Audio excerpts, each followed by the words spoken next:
Good morning to everybody listening in from Europe, and good afternoon to those of you joining us here in China. Welcome to the EU SME Centre webinar series.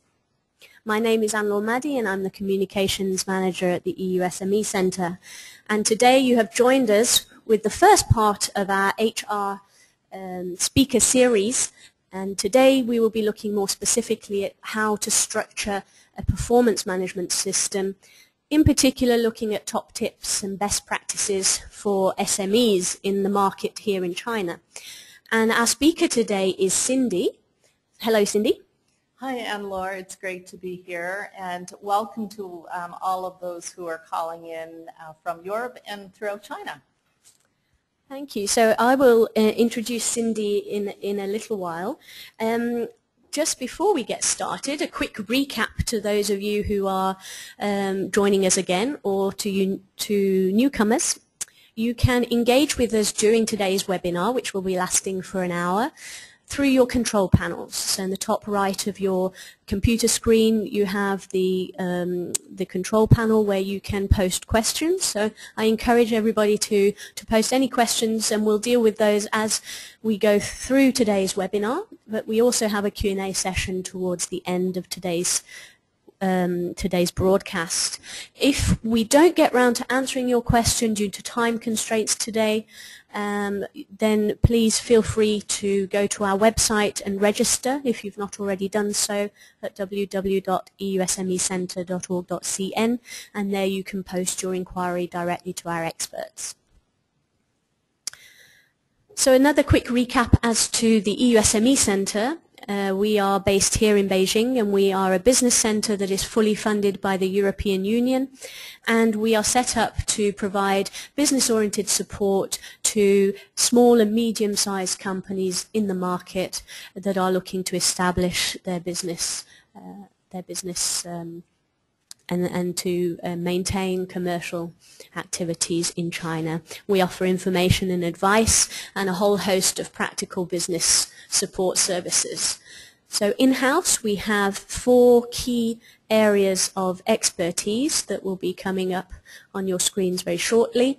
So we have our in-house business development team, our legal team, our HR and training team, which is headed by Cindy, today's speaker, and our standards and conformity team. So we're providing a lot of information and advice on various aspects of doing business in China, and you can access all our services free of charge by registering on our website, and you have the link there.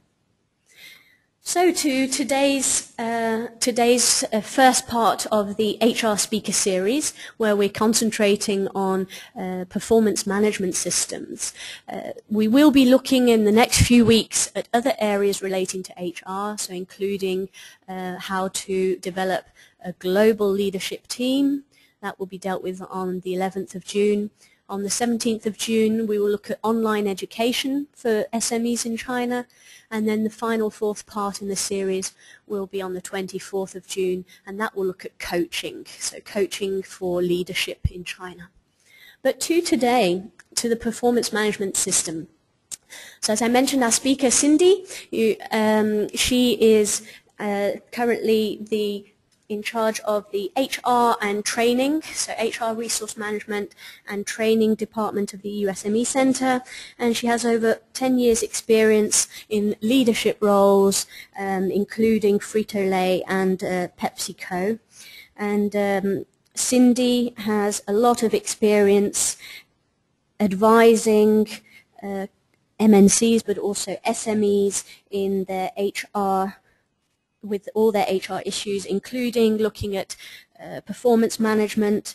And for the past 12 years she has been in China developing that leadership programs with these companies, and also providing coaching to senior leaders in a whole host of industry sectors. So at this point, Cindy, I'll pass the microphone over to you. Thank you, Anne-Laure. So let me put in context today our discussion.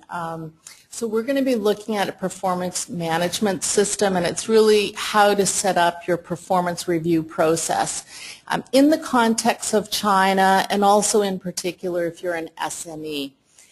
And what we're going to look at, I guess, over the next hour, a couple of things. So first of all, how as an organization or a company you begin to start that, defining roles and responsibilities. And a big part of performance management is actually giving feedback to your employees.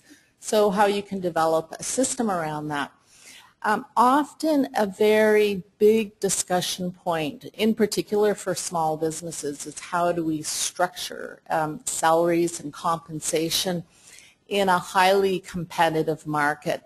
And we're going to really touch on some key points around how small businesses can compete, in particular in a landscape that's already really competitive.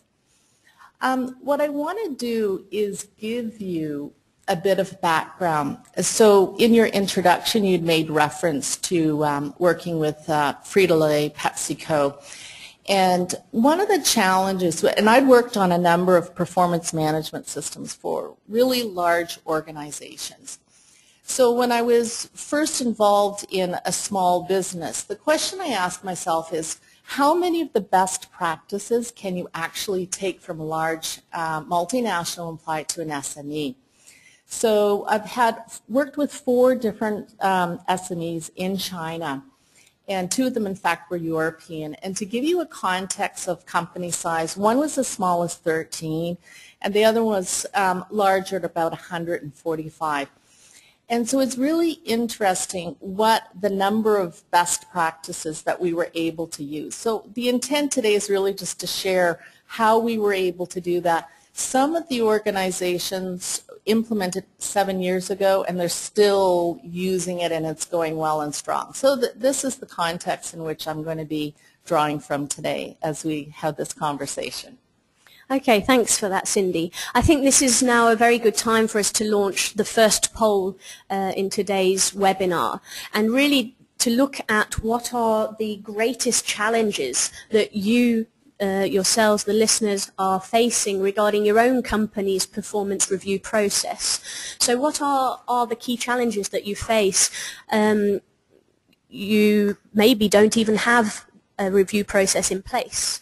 Or maybe you don't have the time to conduct an annual performance review, or that you have more urgent matters within the company to deal with. Maybe you're afraid to demotivate your staff, and we see that as being an area, particularly here in China, that certain managers and management companies, that certain managers and leaders are concerned about.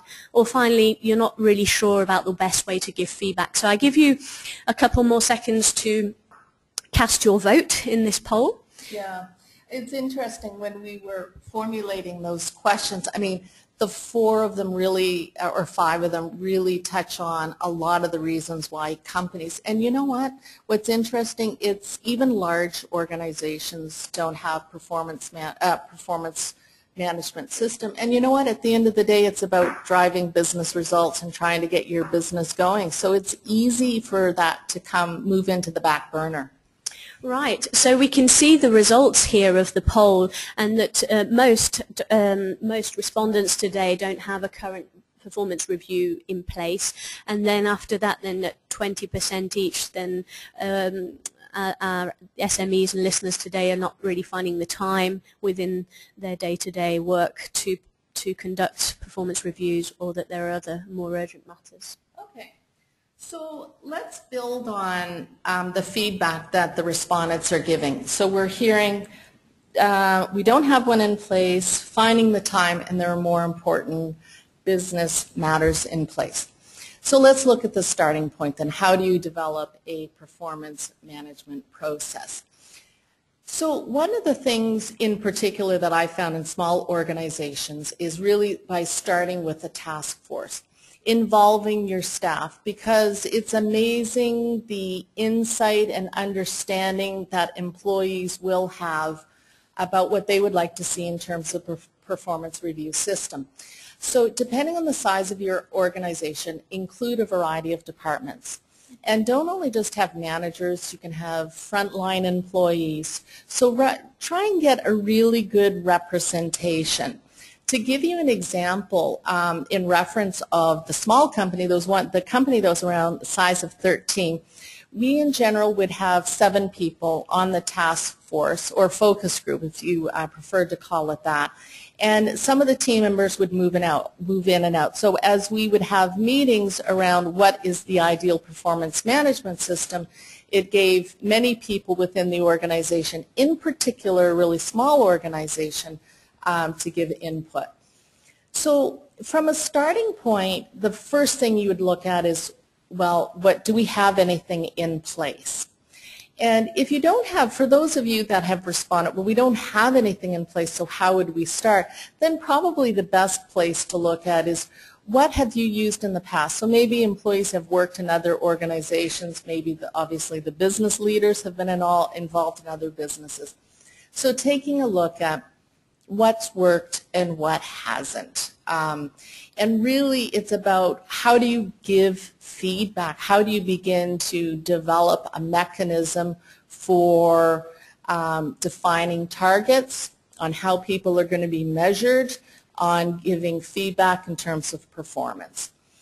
In a few minutes I'm going to talk about linking to your business strategy and also what it means for cultural values and behaviors. So it's really kind of stepping back. I often use the analogy of taking the helicopter view and saying, all right, what do I see in my organization and what do I want it to look like? And we can definitely spend more time talking about that. I want to just segue here for a moment, because many times, in particular for the callers that may be sitting in Europe, are often wondering, well, what's happening in China? Why are people staying in their particular jobs? And actually this is there's a lot of new research that's been coming out. So let's take a look at why talent stays in their job. Why are they staying where they are? So what we're finding is that employees in general, they want to have increased responsibility. So 32% of this particular survey, talent report, saying, the opportunity for more responsibility, which is actually ideal when you think of a small business, because small businesses tend to be fairly flat organizations where you have people involved in a lot of activities. You don't have, an accountant necessarily just doing accounting, or a person in sales just doing sales. Work-life balance, what we're seeing in China is important. And we also see things like better leadership, strategic direction. And what that means is employees saying, I want to understand more about the business, yes, where it's going. We all know 19% are telling us who my boss is really one of the big reasons why I stay in my job. I mean, yeah, there's interesting results from this report. We hear a lot from SMEs, especially those that are just getting started in the market. Recruiting staff is such a headache. It takes time. Sometimes we're not able to find the staff that we're looking for, and looking at competing on salary levels. Yeah. And we often hear salary as being the #1 motivator, but is that really the case? Well, I think for a small business, salary is always going to be a challenge. It's going to be an issue. We see a lot of movement in the labor market. There's a lot of companies are looking for good people, but we will talk specifically about salary as we move into the presentation. Let's also take a look at a bit more information. So then the next question is, we see from, this is some research done by Towers Watson's in the back end of last year, is how to keep employees engaged. So this really kind of ties into some of the things that we're talking about right now. Employees want communication and empowerment. Excuse me. So what that means is, in the context of China, they're really interested in understanding, okay, what are the company's goals? What are they aspiring to be? How are we measuring performance? What are the values? What does that company stand for? Those are the type of conversations employees want to have, they want to be a part of, and that's how it's keeping them engaged. The other thing that we're finding is that the role of managers are changing. It used to be technical, and what I mean by that is, if you were an engineer, you're technical, and it's not to say your technical expertise is no longer important, But what we're finding in the context of China, employees are looking for a people manager, somebody that has a vested interest in their own development in terms of skills. And that's being translated by managers are moving towards more of coaching, which we'll talk about in the 4th learning series. Yes. Okay. So the other thing too, the final thing that I wanted to look at when we look at engagement, retaining employees has more to do with the quality of work.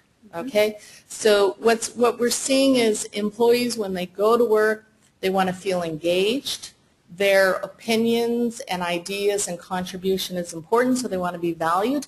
And they really want to have a good work experience. They want to be challenged. They want to be taxed, and they're prepared to take on responsibility.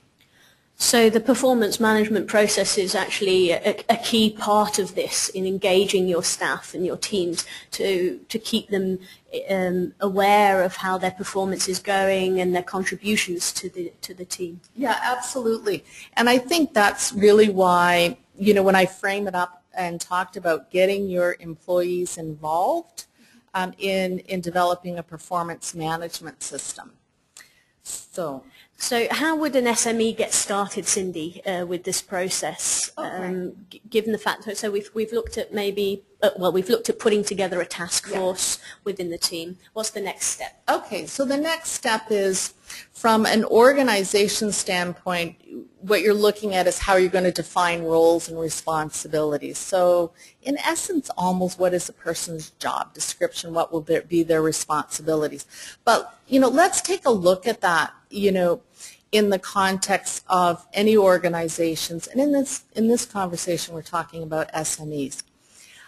The starting point for any small business is really, it's about the strategy.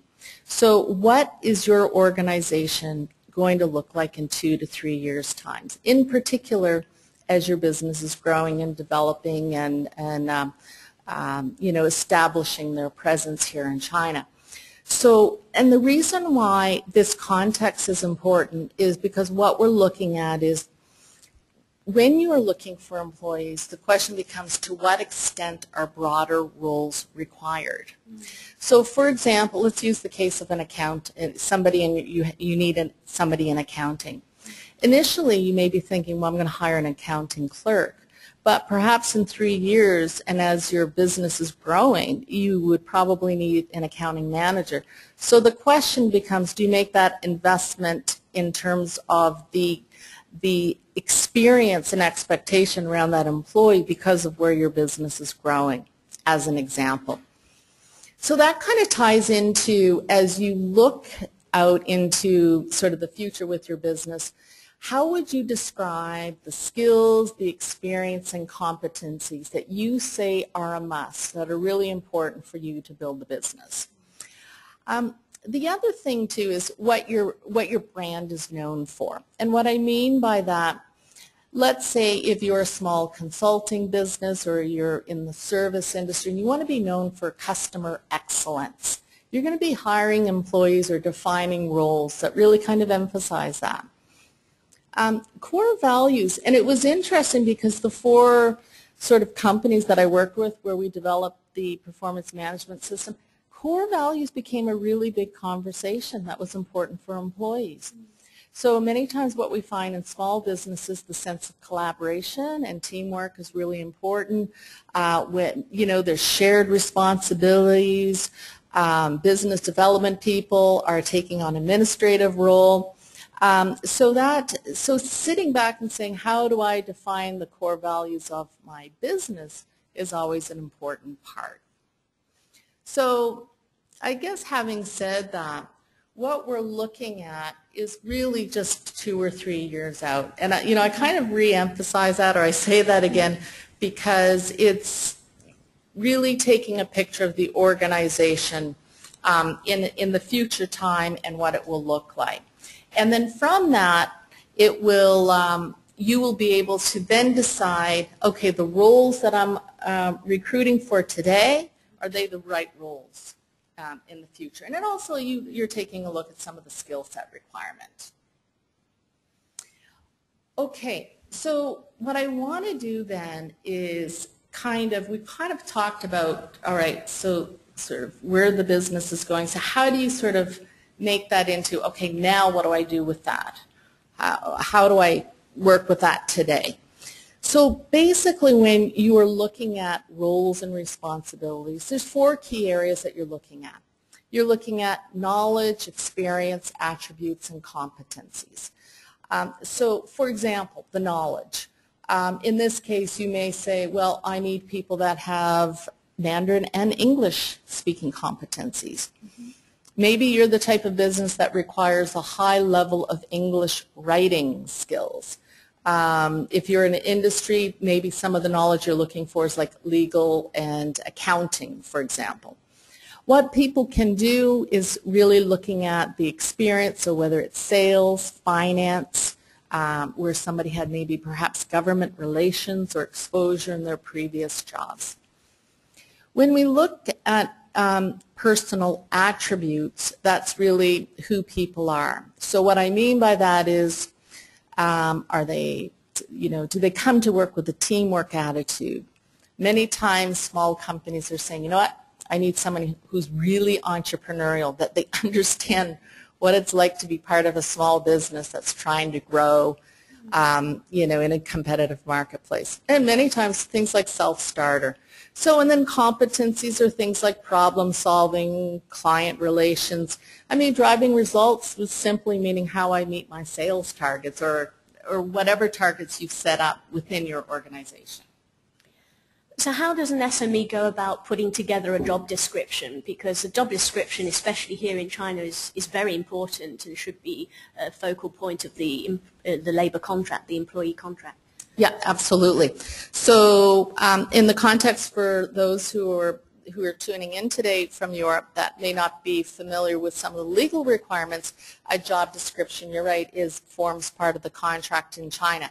So if you, let's say you haven't had any experience sort of building job descriptions, in the next slide what I'm doing is I'm including a really basic framework for that. So for example, generally what I've done in the past is have people start by writing their own job description. And what you want to do is you want to frame it up like this. So you've got your position, your job objective is the reason the job exists. This is experience, knowledge, competencies, and personal attributes. So we've talked about this. Now remember, when you're having, let's say you use the starting point of having your employees develop their own job description. The way to do that is a job description isn't about you. It's not about your competency, but it's about the job. So for example, you may have a master's degree, but I'm looking for somebody who's been educated, who has a degree, for example. So the job description actually describes the position, the role, not the person. And what it is, it's the requirements in order to do one's job. So let's say, for example, in your business, you have a business development manager, and you were to recruit. This is actually a really good tool as well when you're recruiting because it makes it really clear the capabilities and experience that you're looking for. So in this case, 5 to 7 years of business development. Maybe you have an expectation that somebody has industry experience, managed the P&L, and as you can see here, Mandarin and English competency. And then we've talked about some of the competencies. So what are the really specific skills to successfully do that job? Personal attributes, again, as we talked about, is some of the core values that you want the employees to be sort of coming to work by. And obviously, I mean, SMEs in particular are evolving very rapidly in the market, and so, 1 year down the line, 2 years down the line, maybe this job description is no longer valid, or it's taken on a much other different skills, or you're looking for further competencies. Maybe that staff member that's currently in the job has these competencies, but how do you go about communicating the evolving job description? That's a really good question, and I think that's, well, two things. That's really common in a lot of industries. You see that in IT or engineering sectors where many times jobs evolve. But you know what? That also happens in small businesses, that roles really begin to develop.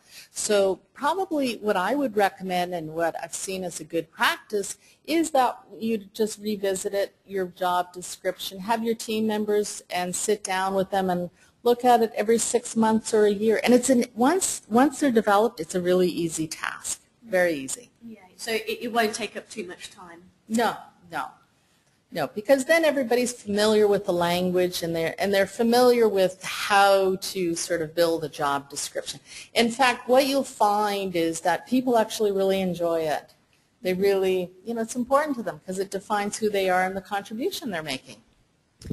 I mean, it also becomes very important in further down the line if you find that one of your employees is not quite the right fit, and you're looking down the road of thinking about future in maybe laying off this person. I mean, it's very difficult under Chinese labour law, but with having this paperwork in place from the beginning, I think can help a great deal. Yeah, absolutely, because what you want, because let's say, for example, somebody is not performing to your expectations and the job description in your mind and their mind has evolved and you haven't updated it, then that can be a case for them where they would say, well, you know what, I was doing my work according to my job description. Now, I know many times people think, well, am I going to have employees that are saying, well, this isn't in my job description? And I wouldn't worry about that. I'd worry less about that, because what you find is that when you have things about like team player and collaboration, you've already defined that. So that's an expectation in terms of how, your teams and different departments will be working together. Okay, we've talked about competencies, and I know earlier we were having a discussion about that and how you begin to, what is a competency, how do you develop it? Competencies are simply a skill or a behavior that you're looking for in the workplace. And I've put a source here, Microsoft.com, and they have sort of an education portal to their website. And they've got a list of a whole host of different competencies.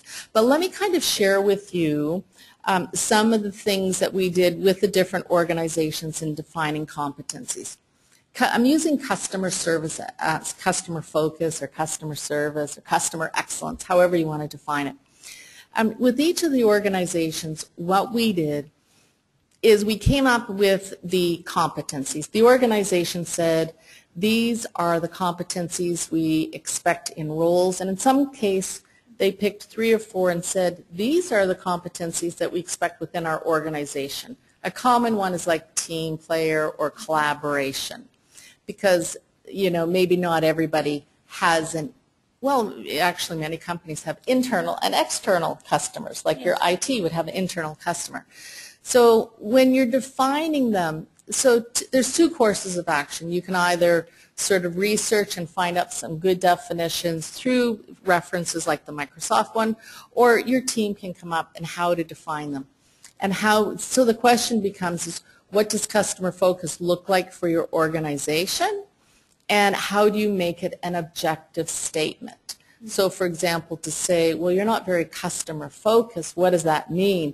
So in this case, you're saying, well, let's look at the third point as an example, that you are someone that, nurtures and develops relationships by inviting feedback and suggestions from your customers. So that could be a discussion you have with an employee and saying, well, I'm not seeing a lot of that happening. You go in and have these great meetings, but I'd like to hear more about what their feedback is. And this feedback doesn't necessarily need to be a bi-yearly or an annual review. I mean, this can be on a day-to-day or follow-up from a meeting, right?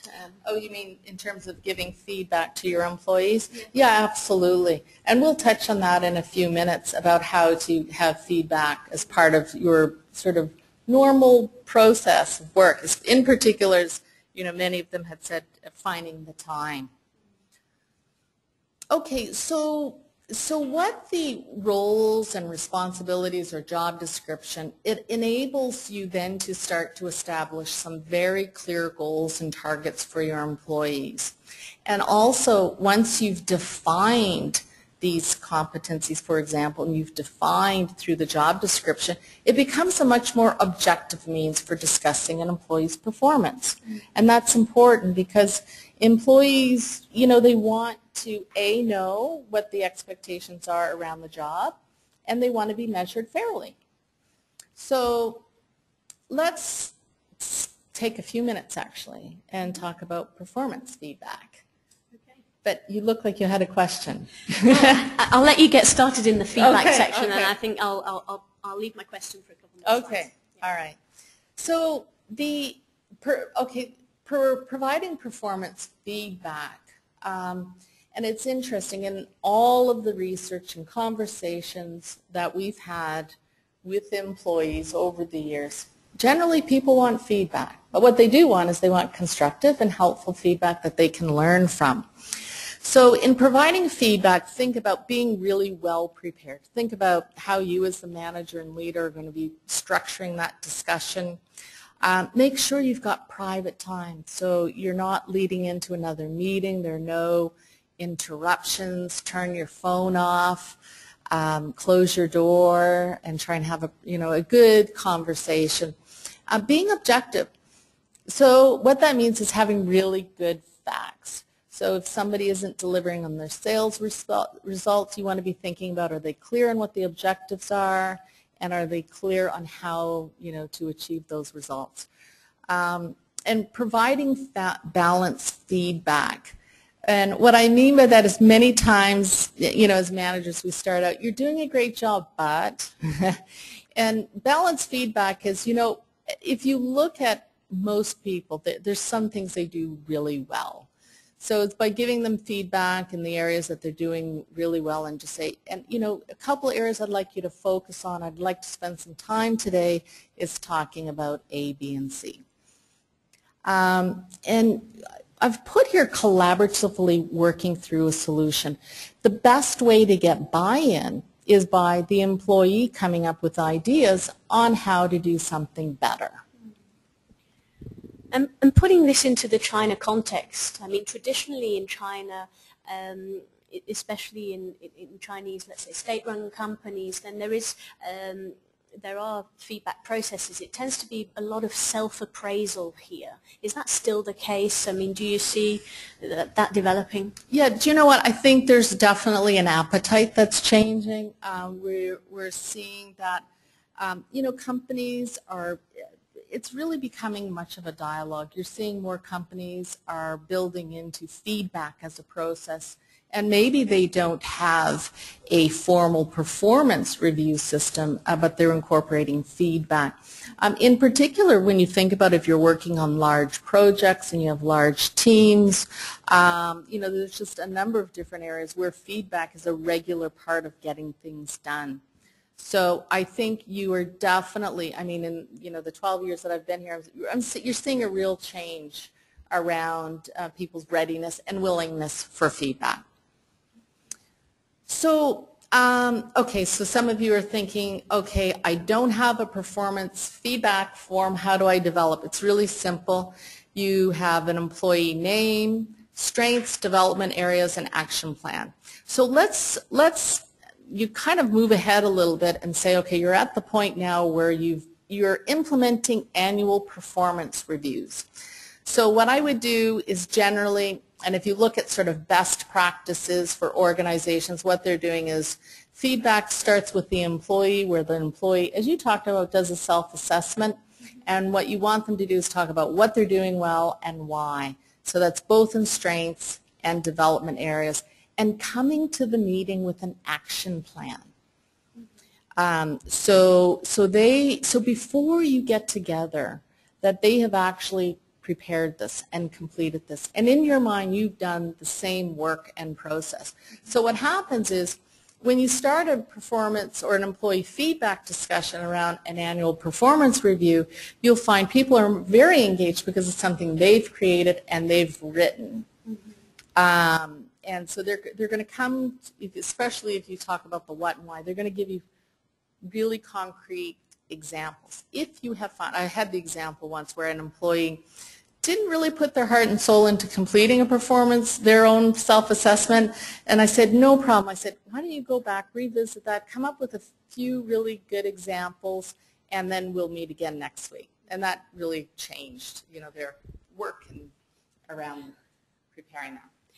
And how do you go about preparing your staff, your team, your employees for such a performance review? Because if you haven't got one in place currently, or it's not been revisited in some time, you've got new employees who may be not familiar with the process, it can be quite daunting for some staff to go through an appraisal. I mean, how do you go about communicating that? Okay, so let's use two contexts. Let's use the context of you are establishing this within your organization now for the first time. Going back to that very first comment where I said the task force, have your employees develop on what it looks like. And you can just take examples, of what they've had in the past. And then I think as a manager, as you're recruiting, just talk about, remember going back to what we talked about, employee engagement, love feedback, love responsibility. Use that as part of your induction process when employees are coming on board and just saying, and we've got a formal review process where we get an opportunity to talk about your professional development in our company. Is it necessary to document this process in an SOP, a standard operating procedure? Is that important legally wise? Or? Well, I think yes. I mean, it definitely is a requirement from a legal standpoint in case you ever have an issue or a case. But also when you think about turnover, and we're actually trying to have a conversation about managing turnover, but if your managers leave and your employees are there, at least you have a paper trail, because employees would like to have that history, with them as the new manager comes on. So let's shift gears now and let's take a look at compensation, because I know that's a really big question, especially small businesses that are either starting up or feeling, hey, how do we start competing with the multinationals or maybe more recognized companies, Or state companies, local domestic companies. Yeah, absolutely. So let's take a look at structuring your compensation. So again, looking at some research, we know, and this is kind of an Asia-wide, 83% of Asian businesses, they see, and this is really in particular in China, the labor market is very, very competitive, and over the years it has been causing an upward pressure on salaries and compensation. So we all know higher salaries is not a solution, because you cannot just chase that, because there'll always be somebody who can pay more money. So here is about how do you enhance the brand, your company brand. And that's really about what you want your company to be known for. And what I mean is you may not be building the type of company that has a brand that the average consumer is aware of, but it's talking about what it means to the employee, that brand. How would you describe it? What is it you want to be a part of? So the question then becomes is how do we create a point of differentiation when we look at compensation if we can't or don't want to compete on salary alone? Now, what I wanted to do is many times what happens is we forget. Compensation actually has a really broad meaning. So I've listed all of the things, and I'm sure maybe the listeners can think of even others, but compensation typically is defined by salary. That's what you get paid on a monthly basis. All of the benefits, the social benefits, whether it's medical, insurance, the social benefits I've listed here in the context of China with Chinese employees, which are required by law. And UI refers to unemployment insurance. Holidays refer to public holidays, and then we have the vacation. And so compensation can also include, days that you send people off for training, or maybe you give them educational funding to go and attend a course, as an example. Travel, what I mean by that is many times if an employee is traveling for their work and it's, say, on a Thursday, the employer may say, and they have maybe family or friends in that city where they're working, compensation, defining compensation could be that Friday is when the boss is giving the employee the day off and they can stay an extra day as opposed to being back in the office. And then we'll talk in a few minutes about non-monetary incentives. That's everything you do as a company, whether it's having team events, giving gifts, everything. So many times, a couple of organizations I've worked with, they've said, okay, well, how do we begin to come up, be creative? What you need to look at is you need to look at, and this is both monetary and non-monetary, understand your demographics. What works for some does not work for all. So you may have a 23-year-old and a 43-year-old, and they may be motivated by different things. So keeping it fair and flexible, which we'll talk about. But as a business, thinking about your total compensation plan. So what I want to share with you is, let's start out with salaries, because that's a big, big question, is how do I even begin to determine the salary that I pay my employees? And everyone's going to have access to the PowerPoint here, but this is a list of companies that generally will do salary surveys on an annual year.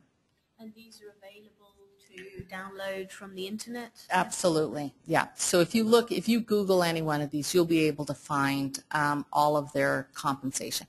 So what I always do when sort of benchmarking salaries, the first thing I'll do is I'll call my network. In terms of companies, I'll say, I'm looking to recruit a personal assistant. What are you currently paying? And I'll just call the people I know.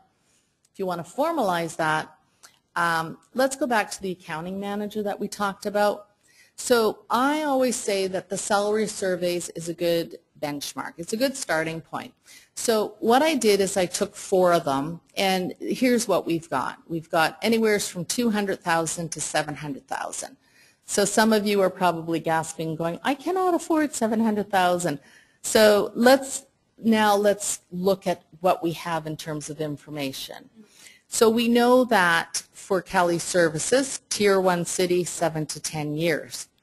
If you're really worried about the third one, which is 330 to 700K, they've benchmarked that. That's a manager or a controller with a professional designation. So obviously we can see right now that commands a higher compensation in the marketplace. So if I were a small business looking to hire an accounting manager, I would then estimate that my starting point is probably $200,000. And then just working from there, keeping in mind how do I ensure internal equity with my other employees and the skill set that person brings. So I mean, yeah. I just wanted to interrupt again here. In China, the discussions over salary tend to be a little bit more open. Salaries are often taboo, or we would never disclose salaries necessarily in Europe, and sometimes it can be a bit different here. So if you're an SME employing different levels of staff, expatriate staff as well as Chinese staff, how does this fit in? I mean, is this an accounting manager? Is this valid for both Chinese and expatriate staff? Okay. There's multiple ways to answer that question, but let's start with a couple of things that we're seeing. We're seeing that Chinese salaries are going up and expatriate salaries are going down. Why is that happening? There are a lot of really talented, skilled, trained, educated Chinese in the marketplace, compared to 10 years ago. So the other thing we've been seeing, and many Chinese who have studied abroad. I mean, China is really the place to be for a lot of people. So Chinese are coming back. They're finding great employment. So what you see is their skill and experience warrants a higher salary. So in terms of, one of the things I'd be mindful, many times what we see is that expatriates in organizations are brought because of an expertise that they bring, especially in technical areas. Maybe there's a skill that they have that they're bringing to China, and they're going to skill up or develop, maybe a group of engineers. So, but it's changing. We're really seeing, and you'll hear that amongst the expatriates talking about how compensations over the years, recent years have changed. So let's step back for a minute and ask the question, how do you design a compensation plan? Look at who are your employees. Ask yourself, working with the team, working with the task force, asking them, and it's not, they're obviously not going to determine the salaries, but we're just talking about what is it that gets the employees excited in terms of, the non-monetary events. Look at how you're going to implement the plan. And the key thing is, I've seen this happen before, that people come up with a really rich incentive bonus plan, and you know what? It doesn't take into account if a business is not delivering the results.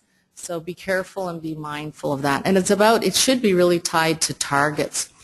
In a few minutes, in fact, I'm going to move to the slide because I want to give you an example of how to create a compensation framework.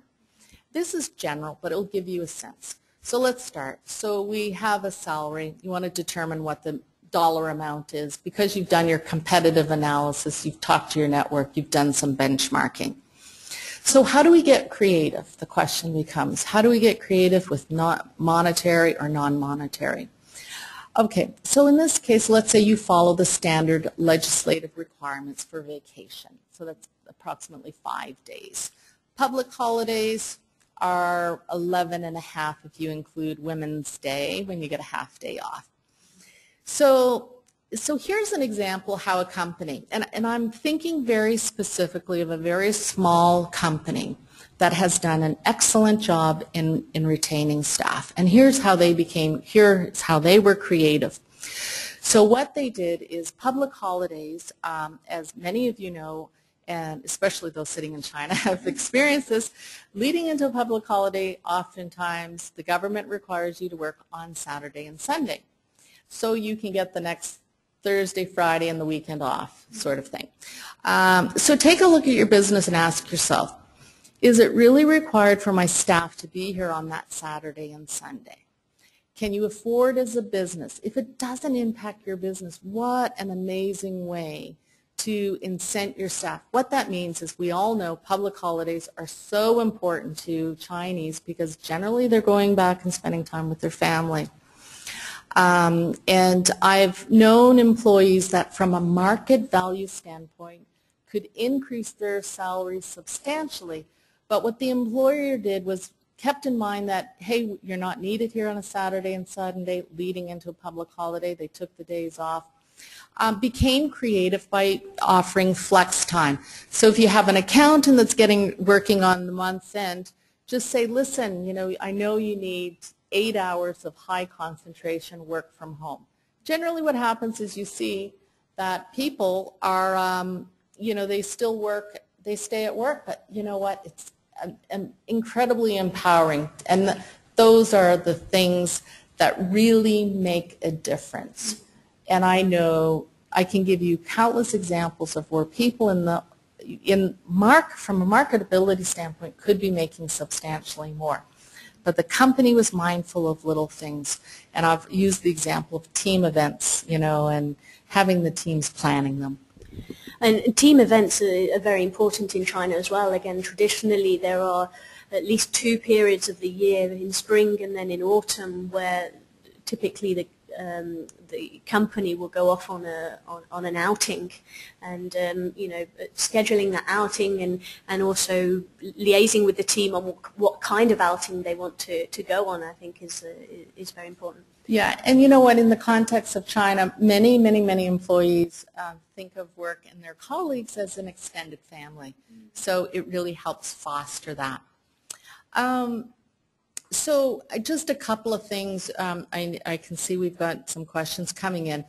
Just a couple of things to sort of pull it all together, a discussion point for the last 50 minutes is, you know, the question becomes, how do we know what we're doing is working? And the best way to gauge success is communicate. Talk to your employees. You know, have round tables, take them out for lunch. It's amazing, the team outings, those informal circumstances when people really give you feedback. And, you know, if you have a formal meeting and say, I'd like to have some feedback on the performance review process, you probably won't get a lot of candor, and everyone will commend you on a job well done in creating and having them create this. But the most important thing is be prepared to change. And what I mean by that, if somebody makes a recommendation around the performance review process that makes it better and even more effective change, that's empowering. It says to your employees, hey, you're listening to me.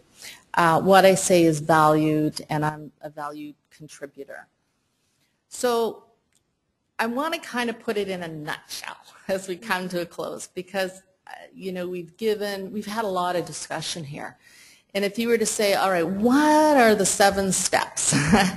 So step 1, start with a task force. Involve people within your organization. If it's really small, just grab a few of them, get different departments, get all levels. And how would this start off, in the form of a brainstorming? Yeah, just, you know, as a business leader, manager, owner, just say, I want to look at us developing a performance review process, and that would include developing job descriptions and competencies, and take a few minutes to describe what that means. And let's see how we can tie this into our business results or business growth over the next couple of years. And I would start off by sharing with them what your vision is for the organization and where you want to go. And then I'd start rolling up our sleeves and saying, okay, let's define roles and responsibilities, not based on what you are doing, but what the job is, you know, that we have within. And remember, sometimes in larger organization, if you have 100+ people, you might have many sales reps or customer service representatives or engineers and so on. And then developing job descriptions, have the employees do the draft first. I would also say make giving feedback I say a daily occurrence, but I mean as you know, something that employees can expect and look forward to if it's balanced. Decide on a compensation framework, saying, okay, how much are we going to pay our employees? That's something that's going to be done by the manager and maybe your senior leaders. But then say, then how do we get creative around the non-monetary aspects of the compensation? Always link anything monetary, whether it's monetary or non-monetary, to, you know, ensuring that you're delivering business results. And I'll give you, I went relatively quickly. I talked about a bonus incentive, and you can have a team bonus incentive. In this case, the company used 10%, but it was linked to delivering business results. And then finally, just keeping a pulse on the organization by constantly getting feedback. So that kind of summarizes, and I can see we've got a few questions coming in. So yeah, we have 5 minutes left, in fact, so I'd like to take this moment just to come to the end of the presentation and to cover as many of the questions that are coming in as possible. First of all, though, for those that are looking for some further in-depth and China-specific content, then you have 3 key publications that are currently available to download from the EU SME Centre website. So I gave you the website earlier, www.eusmecentre.org.cn, and once you are registered on that platform, then you have full access to the website and can download all our very relevant market and up-to-date information. So there you have a comprehensive guideline, first of all, on internal labour rules and social insurance. So that looks more specifically about how to put together a staff handbook in the context of the labour law in China and various elements of social insurance when employing local staff and also expatriate staff. Secondly, we have a report on the labour laws in China and highlighting the key elements that foreign companies should be aware of. And thirdly, we had in the past a webinar on coping with HR challenges in China. So this specifically looked at the recruiting and the employing of foreign staff, visa issues, etc. Mm-hmm. Okay. Okay. So we've got a couple of questions here. Which are the differences, or what are the differences to give the feedback to Chinese compared with European? Well, I think, there's a couple of things that with one of the things that you want to have in terms of giving feedback to your Chinese staff, in particular if you are a new manager of a team, it does take time, and it's about developing a relationship. Where sometimes, Europe covers a large area, but, of course, in some countries, the idea of being candid and giving direct feedback is just part of the way one communicates. So I think that's important to keep in mind. And I think also what I would also do in the China context is really, let the employee know that you want to connect with them, and just give them some feedback on maybe it's a meeting that you've had, and sit down and have them think about how the meeting went and think of what went particularly well, and also things that they could have done differently. And then what that does, it really creates the stage for having a really good discussion. It's important to give feedback privately. Sometimes in the West it's okay to give sort of public feedback to the team and an individual, but it's really important in this context to keep it private. So those are touching on a couple of things. And there was another comment too, just in terms of the presentation, saying that it was was hoping for it was basic matters of HR. The way we formulated this particular presentation, we got a lot of feedback from some of our users or SME stakeholders who really wanted us to walk through in a China context. Today's discussion was all China-based. Every example that was used was the experience that we've had in China. And many of them had said, how do we start? Can you really give us the basics? So it was really designed. So I really understand some of you may already have pretty good systems in place. And it'd be great if we had the forum where we could have this sort of dialogue where we could talk to each other. Okay, and just to wrap up, a couple more questions for you, Cindy. A question from Jessica: how do you ensure that your systems? I think that this is the general performance management system, not just the compensation system, sure.